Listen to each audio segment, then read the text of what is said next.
I met Elias on what was supposed to be a dull Amtrak ride from Boston to Albany, but fate has its own way of changing course. The train came to a sudden stop in the middle of a remote, wooded area on the outskirts of Massachusetts, after hitting something on the tracks. No derailment, no injuries, just a damaged undercarriage, and we were stranded in the middle of nowhere for nearly 6 hours. The entire group was transported to a tiny town with just one diner, one bar, and a barely stocked convenience store. Passengers crammed into the diner, while, either unlucky or lucky, wandered over to the bar next door. It was quiet. I dragged my small suitcase in, ordered a cold sandwich and a can of soda, and sat silently texting my cousin to let her know I'd be late. Elias sat 2 stools away, also with a suitcase. He started a conversation with a rather silly joke. "Looks like the universe is forcing us to fall in love with nature and isolation." I chuckled, partly because the line was terrible, partly because of the way he said it, natural and unforced. We talked. Elias was around 30, black hair, light stubble, a voice that was deep but warm. He said he was on his way to a job interview in the Hudson Valley, trying to leave the corporate grind behind to do something more meaningful, more real.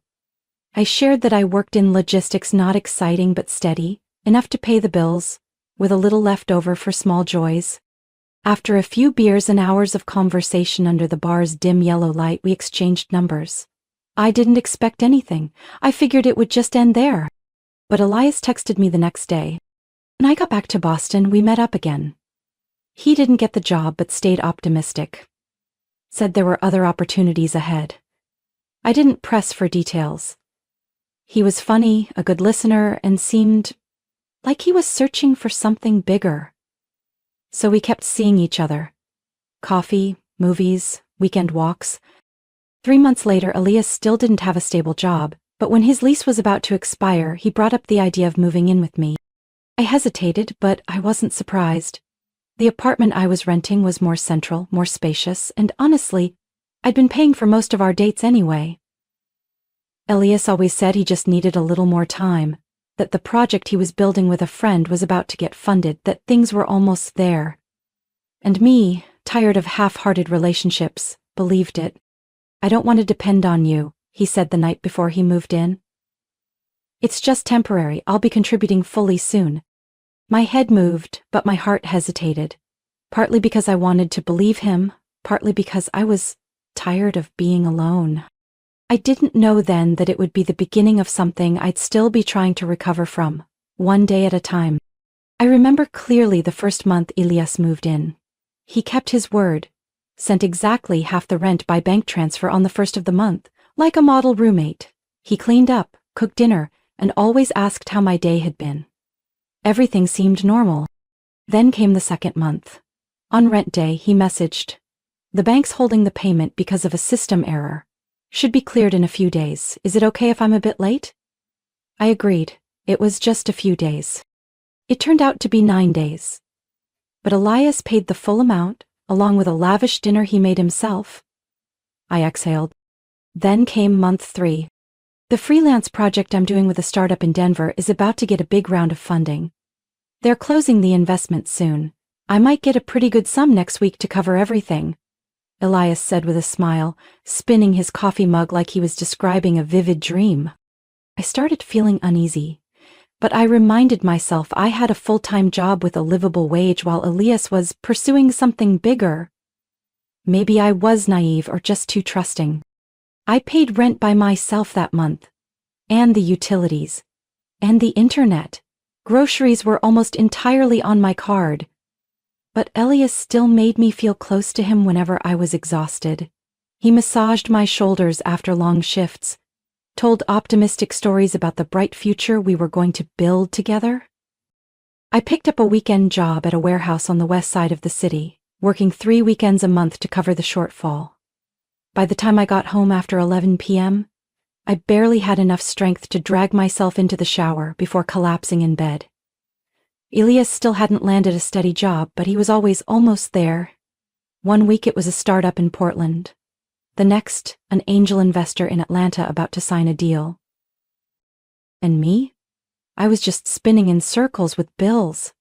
I noticed my wallet felt lighter, Every time I opened the fridge, I wondered why the food disappeared so fast. I started reviewing my credit card statements. Small charges kept showing up. Snacks, online games, cloud storage, even a Netflix account I had canceled the month before. Once, I asked him, "Did you just buy something on the Apple Store?" Elias didn't look up, just replied casually, "Oh, a photo editing app I needed for a demo to send to investors. Just a couple bucks." I was speechless. I'm not stingy, but it was getting harder to ignore that I was being turned into a backup wallet. Things came to a head when I found a $120 charge at a midtown bar on the weekend. Elias claimed he was visiting his parents in Vermont. I asked him. He shrugged. "I stopped by to see an old friend. It wasn't a big deal." I don't know why I stayed quiet then. Maybe I was just too tired. Or maybe I had invested so much into this relationship that I didn't want to admit I might have been wrong. Wrong the day I handed him a spare key. Wrong when I believed temporary meant something with a clear end. Then one late night while I was cleaning the kitchen, Elias stood behind me, arms around my waist, and whispered, "When I make it, you'll never have to work overtime again, you know that, right?" My mouth stayed shut, even my thoughts felt like strangers. I'm not the kind of person who usually shares personal stuff, but that night sitting with Zoe, my best friend from college, at a small cafe in Brookline, the words slipped out. "I'm thinking of canceling the Friday theater show. I'm not even sure I can cover the electric bill." Zoe looked up from her cappuccino, staring at me like I had just confessed something alarming. "Al, you're supporting a grown man. When was the last time you bought something for yourself?" I let out a weak laugh. "It's not really support, just a rough patch." "What kind of rough patch lasts almost 6 months? You're working 2 jobs and he's posting stories about drinking craft beer?" I froze. I didn't know what Zoe had seen, but I knew she wasn't the type to throw out harsh words unless she was sure. I went home that night with a creeping feeling that something was rotting behind the curtain I'd convinced myself was peace. 3 days later, when Elias said he had to attend a networking event on the south side of the city, I didn't question it. I just said, "Okay, but please stop using my card. I'm really tight this month." Elias nodded, kissed my forehead, and grabbed his coat on the way out. At night, Zoe texted me, inviting me to dinner with her and her boyfriend Marcus at a new Italian restaurant in Cambridge. I said yes, not thinking much of it. I arrived early. Zoe was acting strange, glancing at her phone, then at me, like she wanted to say something but couldn't. When Marcus showed up, the whole atmosphere shifted. "I saw Valentina's boyfriend at Ignite's tech launch event last night. Didn't know he got an invite too." I frowned. "Elias?" Marcus hesitated. "Yeah, but he wasn't alone. He was with a petite brunette wearing glasses. They were holding hands. I thought Val was out of town for work." Zoe gently touched my arm and handed me her phone. On the screen was an Instagram account named @ClaireAveryNYC. The latest post was a picture of a diamond ring under string lights, captioned, "I said yes. Can't believe I'm marrying the most amazing man." I felt my chest go ice cold. I scrolled further. There were photos of her and Elias, under a tree canopy in Beacon Hill, in a bar in Salem, the same one he claimed he visited with old friends. A shot on the beach the same weekend he said he was in Vermont visiting his parents. I left the table without a word, looking at Zoe with a hollow gaze. Then I called an Uber straight to the apartment. I opened my banking app. The transactions appeared. Restaurants I'd never been to, a jewelry store in downtown Boston with a charge for nearly $2,600. My heart dropped to the floor. 9 p.m., the door opened. Elias walked in, lightly whistling, taking off his shoes like it was just another normal evening. I sat on the couch, phone in hand, eyes locked on him. "Where were you?" "Networking event. Met a few promising folks." "And proposed to Claire, right?" He stopped cold. His whole body stiffened. His eyes met mine, then shifted into something between panic and admiration. "How did you find out?" I held up my phone. "You used my card to buy an engagement ring for someone else. Did you think I wouldn't notice?" He smirked, no trace of guilt. "Come on, Val. Did you really think this thing between us was that serious?" I stood up. I paid rent, covered the bills, stocked the fridge while you wandered around, lied, and lived like a high flyer off my money. Now you propose to someone else and look at me like I'm overreacting? He leaned back, took a sip of beer, and exhaled. You're the kind of woman guys settle for when they've run out of options. Stable, predictable, but not exciting. I don't remember the exact moment I moved, just the feeling of my fist hitting his chest hard enough to knock him off balance. Then I grabbed his backpack and threw it at the door, along with his charger, his coat, his leather wallet, and anything else within reach. You've got 10 minutes. After that I'm calling Claire. And I'll tell her everything? Elias scoffed, but his eyes changed. He knew I wasn't bluffing. He walked out without another word. I locked the door behind him and collapsed to the floor. No tears left, just a slow, hollow ache spreading through my chest. I changed the lock the next morning right when the hardware store opened. It cost nearly $160, a stretch I couldn't afford but had no choice. Just the thought of Elias walking back in with the old key had kept me up all night. I bagged up the rest of his stuff, his sneakers, backup charger, and the massive tubs of protein powder that used to take up half the kitchen cabinet, and left them by the trash bin behind the house. Then I sent Elias a short text. Your stuff is outside, I won't be reaching out, don't come back. Then I blocked his number, email, socials, everything he could use to crawl back into my life. That evening, I sat alone in the cold kitchen, surrounded by hastily printed bank statements from the office printer. The more I flipped, the colder my heart grew. It wasn't just the $2,600 jewelry store bill, not just the times he ordered food for both of us and forgot to pay me back. Elias had added my card to Apple Pay, dozens of sneaky charges, $12, $18, $35, spending nearly 4 months. Streaming services I never watched, subscriptions for startup founder courses, plane tickets to visit his parents, which were actually getaways with Claire in Newport. Another... Yeah. I sat still for nearly an hour. Then I started writing down every charge by hand. Total $504.87. Not including 3 months of rent I covered entirely. I called the bank first thing Monday morning. The customer service rep's voice was gentle, almost sympathetic. But rules were rules. Elias was an authorized user on my account. The transactions couldn't be reversed. I understand how difficult this must be for you, she said. We can remove his access and monitor future activity, but as for what's already happened, there's really nothing we can undo. I hung up, closed my notebook, and typed up a request for 3 days off. During those 3 days, I cleaned the entire apartment. I got rid of anything that had Elias's mark on it, took down our framed photos, scrubbed the wooden desk where he used to set up his laptop, scraped his name off the mailbox label. For the first time, I played loud music and didn't cook dinner for 2. But the peace only lasted until day 4. That afternoon, while I was cleaning the windows, I saw a familiar figure walking around the narrow path beside the building. I held my breath, hiding behind the curtain. It was Elias. His hair was messy, and he wore that old gray hoodie I'd washed for him dozens of times. He didn't ring the bell, he just stood there for a few minutes, looking up at the second-floor window. Mine then turned and walked away. I waited another 10 minutes before I could breathe again. That night, I asked the front desk to remove his name from the guest access list. I set up a small camera facing the front door. The one I bought with last year's tax refund, originally meant for a trip I never got to take. I knew Elias wouldn't vanish that easily, but this time, I wasn't going to sit and wait to see what he'd try next. Less than 2 weeks after Elias disappeared from my life, I received an email from HR. The company I'd worked at for over 4 years was restructuring. 3 departments were being dissolved. Logistics, my department in charge of coordinating shipments for the Northeast, was on the cut list. Losing my job felt like a punch to the gut. It was the final blow to whatever stability I had clung to for years. I moved through the apartment like a ghost.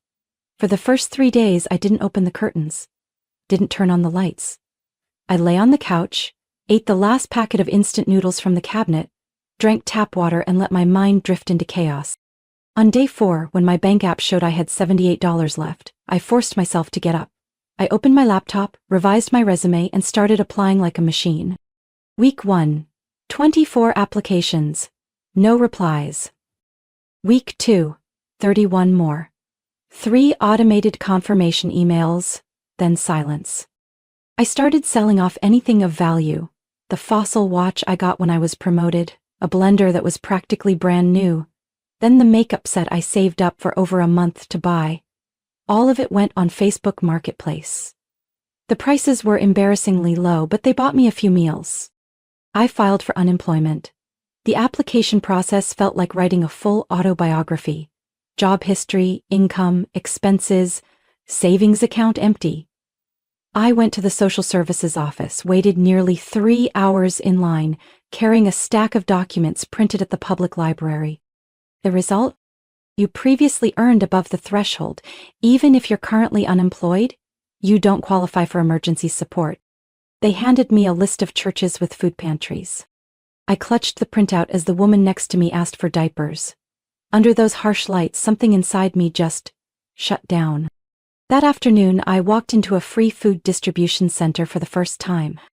I kept my eyes low and only whispered a soft thank you. I received a box of nearly expired bread, a few cans of beans, and a dented bag of spaghetti. That night, I ate plain, salted spaghetti and stared at my reflection in the microwave door, feeling like I was looking at a stranger. Someone who used to have a steady job, who once thought she was too strong to ever hit rock bottom. And yet, here I was, sitting in a half-lit apartment to save on power, eating bare noodles, dreading every new debt reminder. On the second day of the following month, I got a warning letter from my landlord. If payment is not received by the 10th, the lease will be terminated. I had exactly $14 left in my wallet. I was so desperate that I was about to withdraw the last bit of my tiny retirement savings when my neighbor, Janine from 3C, knocked on my door. She was in her 60s, known for bringing cookies during Christmas. This time, she didn't bring cookies. She asked softly, "Would you be open to having a roommate? My granddaughter Elena is moving to Boston for an internship. She needs a place for a few months. She's tidy, well-behaved, and can pay 3 months of rent up front." I could barely believe my ears. No thinking, no weighing options, I said yes immediately. 3 days later, Elena moved in. I cleared half the closet, laid out fresh sheets, cleaned the kitchen, and for the first time in weeks, opened the curtains to let sunlight into the living room. It wasn't the light at the end of the tunnel, but it was the first light after a long stretch of darkness. I found the warehouse job through a flyer taped to the community library's front door. No experience required, just physical strength, shift flexibility, and the willingness to accept a near minimum wage. My first shift started at 6 a.m. I arrived by 5:30, hands trembling from the cold, stomach empty after only half a dry sandwich the night before. The work wasn't complicated. Lift boxes, scan barcodes, label items, load pallets, then push them to the delivery zone. But my body wasn't used to it. My shoulders throbbed after a few hours. Nails cracked and bled, and my palms burned from the rough cardboard and straps. I came home unable to stand upright, but at least I had hot water to shower. Thanks to Elena's prepaid rent, I was able to cover the electricity bill, buy some groceries, and save a little for emergencies. After 2 weeks, I got a stable schedule, 6 days a week, 10 hours a day. Not everyone could handle the workload, so the manager gave me priority. In return, I came home every night with just enough strength to survive until morning. I no longer had time to worry about the future. I focused on one day at a time, checking the alarm clock, packing a sandwich, folding my socks carefully so my feet wouldn't blister in the steel-toe boots. Elena was quiet, neat, always paid on time. Occasionally she'd cook extra soup or pasta, knock on my door, and leave a portion for me. I never asked, she never offered. We weren't best friends, but I was quietly and deeply grateful. Then one weekend night, just as I stepped off the bus, I felt something strange, like someone was watching me. I turned around, nothing but streetlights and a few distant pedestrians. I told myself it was just fatigue. That night, I got a text from an unknown number. "Val, I'm sorry. Just please read this message. I really have no one else to talk to." I turned off the screen, refusing to give it any space in my head. 3 minutes later, another message came from a different number. "I know I ruined everything. but I'm trying to start over. I need your forgiveness. I deleted everything, turned on silent mode. But my heart pounded harder than in any shift I'd ever worked moving freight. The next day, as I walked out of the laundromat near my apartment, I saw a familiar silhouette across the street. The person had their back to me, wearing an old baseball cap and the leather jacket Elias used to wear. When I stopped, they turned. It was him, Elias. I turned and walked fast, my hand gripping my phone in my pocket. He didn't follow, didn't say a word, but when his eyes met mine, there was no spark, no ache, just cold clarity. It tightened my chest with fear. Fear of being pulled back into the pit I'd spent every day clawing my way out of. The following week, I started receiving handwritten letters. No postmarks. Just plain white envelopes, my name scribbled in handwriting I could never forget. I didn't open them. I carried them downstairs to the trash room, tore them up, and tossed the pieces into separate bags. I kept it from Elena. That chapter of my life didn't deserve space in what I was trying to rebuild. In the evenings, after finishing the final packing slip at the warehouse, I'd sit on a wooden pallet among the stacks of boxes and wipe sweat from my forehead. The yellow lights cast jagged shadows on the floor, and my back ached relentlessly. But no pain made me want to go back. Elias could wait, could send letters, could use a dozen different numbers to text me. But the one thing he no longer had access to was the trust I once gave him. On a December morning, I stood shivering at the Quincy Street bus stop, wind cutting through my thin coat like ice. Next to me stood an older woman, maybe in her late 50s, holding a cup of hot coffee, talking on the phone and complaining about someone at work not organizing the medical supply room. I wasn't paying much attention until she hung up and muttered to herself, "Don't know where to find someone reliable who can even stand the smell of antiseptic anymore." I turned to her. I'm not sure what made me speak, maybe the ache in my back or the rustling sound of instant noodles in my backpack that felt like a wake-up call. "You're looking for someone to organize a supply room?" I asked, my voice almost hoarse. She looked at me surprised. "Yeah. It's a private clinic. We've been getting shipments nonstop and no one's been keeping it in order." I opened my bag and pulled out a wrinkled resume I'd been carrying since I lost my job. I used to work in logistics, almost a year in warehouse operations. If you need someone thorough, I can give it a try. She took the paper and told me to come by the office Monday morning and ask for the manager, Patricia. I showed up on time. The office was small, tucked on the third floor of an old building in Dorchester. The hallways smelled faintly of antiseptic. Patricia, the manager, was eating a sandwich behind a desk cluttered with folders. She glanced over my resume, asked a few simple questions, then got straight to the point. "It's off the books, 20 hours a week to sort supplies and track inventory. If you do well, I'll give you more hours. Sound good?" I responded with a quiet yes. It was the easiest decision I'd made in weeks. She pointed toward the supply room in the back and told me to start that day. That weekend, I quit the warehouse job, returned the key card and gloves. With each step away from that place, I felt my back get a little lighter. The job at the clinic was small but detail-oriented, sorting gauze, labeling medicine batches, checking expiration dates. I worked hard, never complained, always suggested better ways to organize the space. After 3 weeks, Patricia bumped my hours up to 30 a week. The month after, I signed a formal contract with the wage above minimum and basic health insurance. After months of struggling, I finally paid my rent on time. I called the utility company and asked them to remove the red flag from my account. They agreed after seeing I'd made the last 3 payments in a row. Elena, my roommate, noticed the shift. She stayed even though she'd only planned to crash for a few months. We weren't the kind of friends who ate dinner and shared gossip every night, but once in a while, she'd cook extra pasta and leave a sticky note on the fridge. "For Val, you looked tired today." I began repaying my debts. Bit by bit. $50 off my Capital One balance. Then $100. My credit score inched upward. Not fast, but enough to see I was moving forward. I still spotted Elias lurking around the neighborhood now and then, in the back parking lot, at the corner store nearby. I stayed still. Even unknown numbers lighting up my screen couldn't shake me anymore. I knew I had come too far to look back. Sometimes I came across old photos online. Me and him at the light festival last year, holding hands, smiling brightly.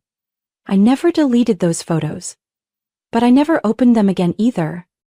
One evening, after logging the weekly inventory report, Patricia tapped gently on my desk. Valentina, next week I need someone to reorganize the emergency meds cabinet. I was thinking of assigning it to you. Okay? I accepted the task, then realized I was smiling. It wasn't about the job being easier, or the paycheck being higher. It was about surviving rock bottom, and knowing it, and I was laying each brick of the rebuild with my own hands.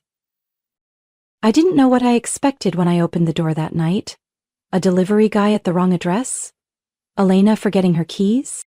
But no, the person standing in front of me was Elias. His hair was cut shorter, his beard clean-shaven, no more frayed shoulder jacket or worn-out shoes. He wore a light blue shirt, a gray coat, and in his hand was a white paper bag. But his eyes were still the same, still the look that once made me collapse. "I'm not planning to come in," Elias said immediately, as if he could read the fear in my eyes. "I just want to give you this. Then I'll go." I stood in the doorway, keeping it open just enough, neither welcoming him in nor forcing him out. Elias held the bag toward me, gently, as if it contained something fragile. "I don't need anything from you," I replied. "I know." His voice didn't shake, not desperate. "Val, that ring!" "Daria threw it at my face the night we had our last fight. I kept it. At first I planned to sell it, but then I remembered I bought it with your card." He took a breath. "I'm not bringing the ring as an apology. I wouldn't dare. But it's not mine. It's yours. You have the right to decide what to do with it." I opened the bag. Inside was a black velvet ring box, slightly aged. Next to it was an envelope. I opened it. $1,500 in cash. And a handwritten note. "I'll continue sending the rest. You don't need to forgive me. I just hope you find peace. And happiness." I looked up. Elias had stepped back. "I'm moving to Minnesota. Got a job at a train repair station, nothing big. But it's a real beginning. And this time, there's no one left to lie to." I don't know if I said thank you. I'm not even sure whether my eyes were angry or just empty. But I nodded and closed the door behind him. That night, I left the ring box on the table for hours. The ceiling light reflected on the small stone. Not as big as I thought. Not as sparkly as it looked on Claire's hand in the photo last year. The next morning, I took it to a jewelry shop in Dorchester. The owner looked closely, then smiled softly. "You really want to know?" he asked. "This stone isn't real diamond, it's moissanite. Retail price is a little over $2,000, but for resale, I can give you $925 if you want cash right now." I didn't hesitate. "I'll take it." I walked out of the shop with a receipt and nearly $1,000 in my wallet. I didn't feel regret, just like I had finished an old story. I deposited the whole amount into my savings account, didn't touch it. That night, I called my mother. She lives in New Jersey. The last time we saw each other was at my aunt's funeral 2 years ago. I just wanted to say, "I'm really okay now, Mom." She went silent, then replied, "I knew you would be. I'm just glad you finally said it." I sat by the window for an hour after that call, watching the long streaks of light on the road. A year ago I had sobbed looking at those same lights, wondering if I had enough strength to keep going. Now I'm still in the same apartment, still splitting the electric bill, still eating cheap spaghetti every Sunday night. But I know this time, everything is being built with real bricks. In February, Elena moved out. It wasn't a surprise. Her boyfriend had just gotten a software engineer position in Vermont, and they decided to move in together.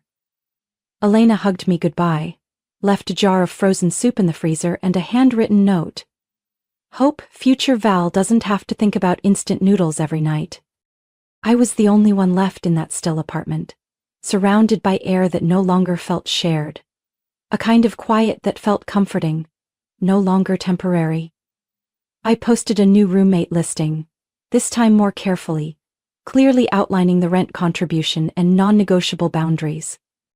3 weeks later, I welcomed Lauren, a sociology grad student, introverted, loved gardening, and always paid every bill on time. She didn't ask much. I didn't share much. We lived parallel lives. Close enough to trust, distant enough not to disrupt each other. Work at the clinic grew more stable each day. I not only managed the supply room but was also assigned to handle incoming inventory and work directly with vendors. Patricia, the manager, trusted me enough to hand over the med storage key, which she said was only for someone who never makes excuses. I volunteered to work Saturday mornings for extra income. No longer working overtime to survive but to prepare. I wanted an emergency fund with at least 3 months of living expenses. That was the line I drew for myself, and I never wanted to step back across it again. My body still carried the effects of warehouse work. Backaches when the weather shifted. Wrists tingling after long days with the scanner. But I learned to treat myself better. Warm compresses, vitamins, and a few yoga stretches each morning. No need for fancy gyms or modern apps, just a few minutes and an old mat. Financially, I paid off my first credit card by the end of April. Seeing the number 0 on the statement brought a sense of relief. I printed that bill and taped it to the fridge as a reminder I had once fallen to the bottom, but I had made it out. I still receive a few strange texts each month, maybe from Elias, maybe not. I don't check anymore. I no longer care who's trying to come back. The one who broke me no longer has the power to define my life. I spend more time with myself, walking in the park, borrowing books from the library, relearning French through podcasts, not to become better for someone, but simply because I want to feel connected to myself again. Sometimes I run into old acquaintances or get messages from college friends. Everyone says I look brighter. Hard to define what that means.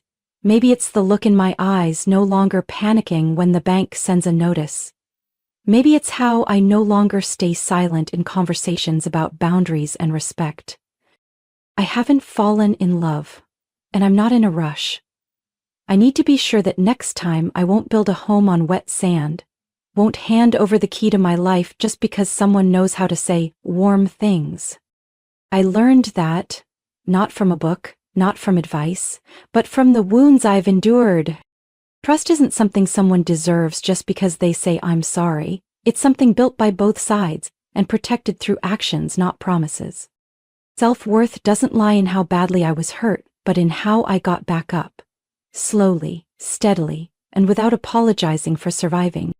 One Saturday afternoon, I was cleaning the closet and happened to find the note Elias once wrote. I simply folded it, put it in an old envelope, and stored it in my file box labeled Old Stuff, Lesson Learned. Outside the window, soft sunlight fell on the balcony where I had planted a few pots of mint. Lauren added a lavender plant next to them. We didn't discuss it, but I liked it that way. My new life isn't loud, not glamorous, but it's real, and this time, built by my own hands. Valentina's story isn't just about escaping a toxic relationship. It's a testament to the inner strength of a woman pushed to her limits. From someone who had nearly lost everything, her job, her finances, her trust, she rebuilt it all, step by step, with her own hands. No revenge, no need for validation. Valentina chose healing and reestablishing boundaries. In real life, sometimes the bravest thing isn't moving forward. It's daring to begin again from the wreckage of the past. What do you think of Valentina's journey? Would you be able to forgive in her situation? Share your thoughts below. And don't forget to follow the channel for more heartfelt, real, and meaningful stories about family life.